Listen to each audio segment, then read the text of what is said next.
So a lot of my thoughts come from being spurred on by great books. So this one is called The Cost of Control: Why We Crave It, the Anxiety It Gives Us, and the Real Power God Promises.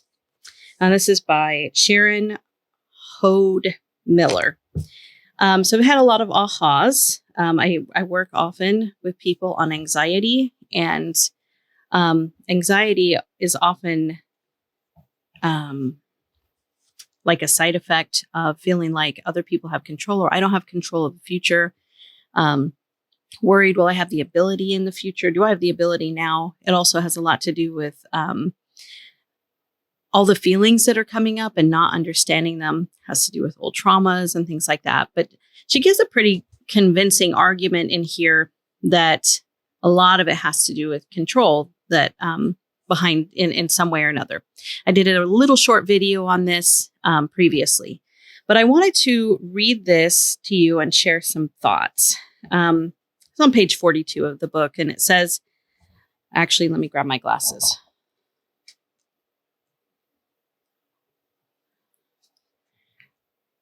Because control is a God category, not a human one, God can do whatever he wills, but we cannot. Not with the same unfettered sovereignty as he has. And for much of history, humans have understood this because they lived it. They lived at the mercy of the weather, sickness, foreign powers, and the gods. It was their undeniable reality. We, on the other hand, live in an unreality made possible by our technology. And because of this, we are retreating further and further into the illusion of control. In contrast with generations before us, our spiritual muscles of trust, surrender, and of accepting our limitations have atrophied. Likewise, our senses of smallness and frailty feel terrifyingly foreign whenever we encounter them. She goes on a little bit and talks about how in some parts, other ancestors have struggled, and in the Bible it talks about that. And then she says, but let me put it this way. We used to call people who promise certainty about the future a cult. Now it's just our culture. And so there's so much uncertainty, and technology on the one hand has brought so many blessings, but it also has become really overwhelming. It can be very consuming. How often do we have our phones in our hands? I've been on the internet for, my son is 25, 25 years. So I was a part of, creating websites, and I had email groups. And so if you've known me from those time frames, you've known me a long time. And I ran the Homemaking Cottage for 20 years, wrote articles, blah, blah, blah. So the internet's always been a part of my life. And I've had to learn how to find the balance. And I don't think I'm perfect at it. I think there's times that I still have to do technology fast. I think I taught my older kids this too well, because sometimes it's virtually impossible to get a hold of them by phone or email, because they're like, Mom, I was just taking a technology fast. Sorry, I didn't respond right away. And so they try to be really in control of that. But, it's easy. It's easy to do comparisons. It's easy to get caught up in, the flow of just being caught in this world. It's almost like a whirlwind of information. And this information comes really fast. It comes in all various forms. I remember when Pinterest was brand new. It was so new that in order to get on Pinterest, you had to have an invitation by email in order to be invited to be part of Pinterest. So I was so excited to finally get invited to Pinterest. And I remember as I was doing all this pinning, I'm like, oh my gosh, I didn't know you could make rainbow spaghetti for your kids. I didn't know that you had, all of these things. And there was a lot I had to come to terms with that. Well, on the one hand, it brings fun new ideas. On the other hand, it brings so many things that can make us feel inadequate overwhelmed, unhappy. And, it can be consuming. It can really consume our thoughts. We get to know our friends in ways that we didn't know if we wanted to know that, our friends in this way. And it can, these things can be really harmful and it can be really beneficial. Years ago, I think this was around 2014, a lot of my friends were making a mass exodus from social media, especially Facebook. It was like the main one then. I mean, I've been a part of Instagram and Twitter since they began and things like that. But I've always spent more of my time on Facebook. Well, for various reasons, there's been several mass exodus times that people are like, it's just a toxic environment and I'm leaving. And there were times I felt that too. And I remember praying about it and really getting the confirmation because I was done. I was like, you know what? I'm feeling overly vulnerable. I'm feeling that people can attack me. Like if I decide to post on Facebook, but I don't answer my phone, then I feel somehow shamed and wronged in that. And that I somehow owe, people more of myself. And that's just one example. But so I remember praying about it and the Lord made it very clear for me, very, very, very clear that He does not want me to leave social media, specifically Facebook, that he never wants me to leave, that I need to post and share my light and share everything that feels right and good for me to share. And so there have been other times during the last 11 years since that inspiration where I've had to be reminded of that because there's, I'm like, is it really worth it? Am I really sharing my light? Is it, as effective as I think? And time again, the Lord has reminded me and shown me that it is really important that we, and not just me, but us, we share our light. We share who we are, share the good, and I will share the bad when those things come up if I feel like it's of value, where I know that if I'm just dumping, then that's not helpful. But if I can share something that's been hard, a lesson that I'm learning, or ways that I know that you, my friends, can help and support me and give me good advice, I have had so many good things because of that over the years. For instance, my daughter, Courtney, she's my number 10. And we were in Germany at the time. And I remember her getting it was like a really swollen eye. It was like, wow, this is a really bad case of pink eye. And I started treating it with the usual pink eye things that I do and that are always really effective, but this wasn't really working. And so I remember just feeling prompted, why don't I just share on Facebook? And just, her sweet little smile, but she's got this really swollen eye. And I was just saying, boy, this thing is not going away. And but here's her sweet little face. And some friends said, Shiloh, that is orbital cellulitis. It looks just like it. You need to get her in right now. And never even heard of orbital cellulitis before. Took her straight in and they hospitalized her for a week. And she was treated with IV antibiotics and ointments and creams and that sort of thing. And so it ended up being a big blessing. And hopefully I've been able to help others in similar ways. But I think there's so much value in what we can offer. I also compare this to the meeting at the well. So in the olden days, the women, were usually the ones to draw the water. Think about Rebecca and the camels and that sort of thing. But people met around the well. We have an example of where Jesus found a woman at the well and taught her and changed her life. And he asked us to be like him. And so we should not be afraid of the well and the people that come to the well, but we need to find the balance. How does it work with my life? How does it work in integrating? And when should I pull back and just take a little fast? That sort of thing. So we don't let it be in control of us, but we get to be in a positive control of that. And then, and how does it show up as illusion? I mean, there's so much illusion, but it's not just there, it's everywhere. I mean, we've heard of deep fakes, how videos and people can be faked to say something or other. And so it's important that we stay close to the Lord so we know how to discern. But anyway, so I kind of went off on a little tangent there with the social media thing, but she goes on, let me get my glasses here again. She goes on to say, it's important to understand the relationship between anxiety and control.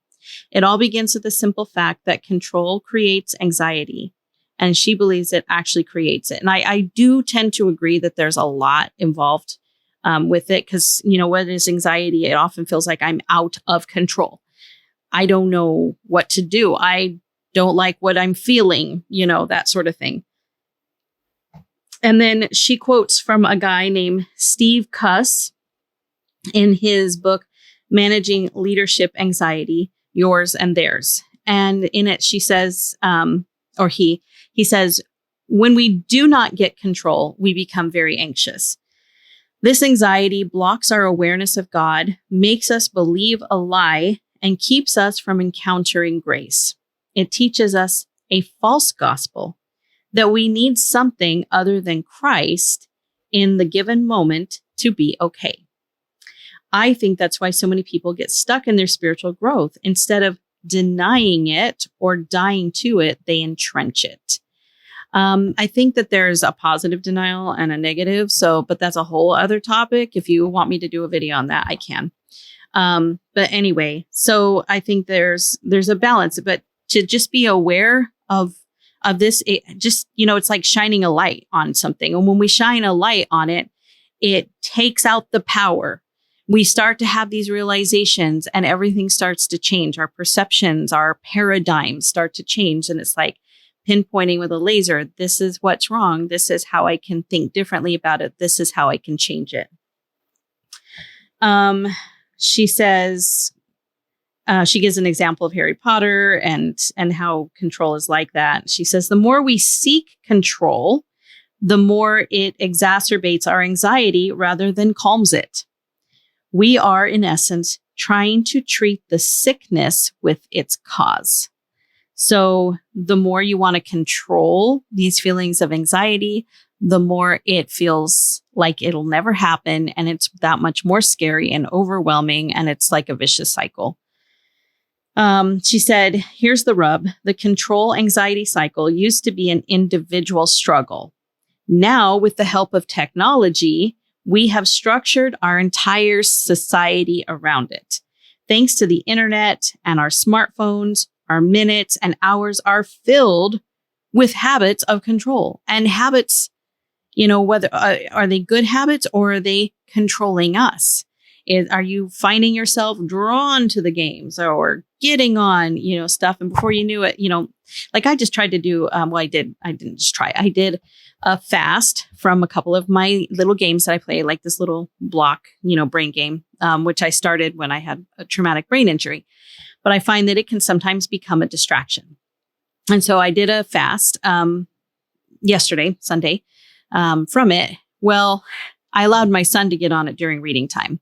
And he hands it back to me. He's like, thanks, Mom. And I get on. Next thing I know, I am on the game, finishing. He's like, here, I left it at this point. I'm like, oh, okay, turning it off.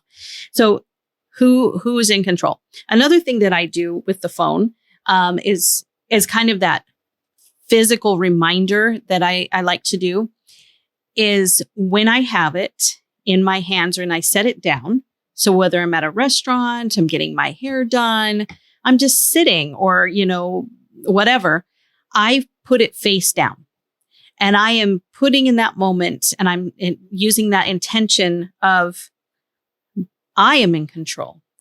Nothing on this phone is in control of me. And I will not be distracted by all the little things that pop up on this. I am in control. And so it's kind of that, who has power over what? So I face it down. I've turned off all of the little reminders with a few exceptions I have a reminder on. But even then, I'll take a moment every single time and decide, Is this where I want to spend my time? Because I know the moment I open it, I've lost at least 5-10 minutes of my life. Is it going to be worth it? And then if it's not, I don't do it. The other thing is, when I'm talking with someone, it's very rare that I will stop what I'm doing when the phone rings and answer it. The only exceptions are when I know that my husband's at the store and he's going to call me every time, at least 10 times. And I'm grateful that he'll go to the store for me. And I know that I have to be available during those times. So that's one. Even if I'm talking to someone, I'll say, hang on, I'm going to have to get this. Let's see. If I'm waiting for a call, but I usually let people know, hey, just so you know, I might be getting a call. But all the other times when I'm in the moment with someone, my gift to them is to be in the moment with them. And so whether it's a random stranger that I'm having a last minute conversation with, or, my daughters or whatever, I am not going to be checking my text. I'm not going to be answering my phone. I am there with them, for them. Not 100% perfect, but I'm like 95%. Like that is it. And I find that my concentration is better that way. I feel more present, and, I can always call anybody back. I can text anybody back when it's the right time. But if I'm in the moment, I am not going to give anyone else that time, because when I do give them that time, when I'm answering that text, when I'm returning that call, I'm going to give them the same gift of being there in the moment for them. Let's see, where was I? So, let's see. Thanks to the internet, our smartphones, our minutes and hours are filled with the habits of control. Every day we are turning to the internet for certainty and our phones for predictability. Wow. And every time we do this, the vines of anxiety heighten. So round and round we go. What can we do? We can start changing rhythms. We can start changing reality, how we think, even just those little, clues like who's in control. Is my body, my physical body, just, and my brain is out. And so my body is reaching for that phone. Is my spirit in charge, because it's hurting my spirit to be constantly, not present and unaware, or, lost in minutia, wasting our time. Okay. And I will confess, one of my favorite things to watch on Reels is animals. Just love a good animal reel and meme. And I don't even make enough of those to be, I should do more of those for people, because I know they like them too. But anyway, and I've got the cutest animals. I just love my animals. Anyway, but but I give myself limits, Sometimes I literally will set a timer. Okay, I'm going to do these reels for 5 minutes or whatever, 10 minutes. Or when I'm standing in line. I have a presentation I'm working on, and maybe with enough comments, I might be motivated to actually do it. But it's a class that I gave back in February called The World is Your Oyster. And I have the handout and everything. And in the handout, I am actually, I give a list of things that you can do when you're bored that will be productive and help you really make the best use of your time, instead of reaching for the phone or taking a nap. That's one of those things. I'm all about a good nap. But also, let's say you're standing in line, you literally only have 2 minutes. What is the thing you can do? I have a short, it's if I have up to 5 minutes, a whole list of things you can do that will help you, feel productive, be productive. And, it's kind of like the elephant. How do we eat an elephant? One bite at a time. 5 minutes here, 2 minutes there. And before you know it, you've accomplished great things. Anyway, so it's been a really interesting book to learn more about control, anxiety. And I've been on a personal quest for the last 10 years to let go of control in so many ways. I am still working on this, but I finished a chapter yesterday, and I looked up to my husband and I'm like, you know what? I figured out another way I'm trying to control things. And he's always just like, okay. But anyway, I would love your thoughts and comments. And yeah, have a great day.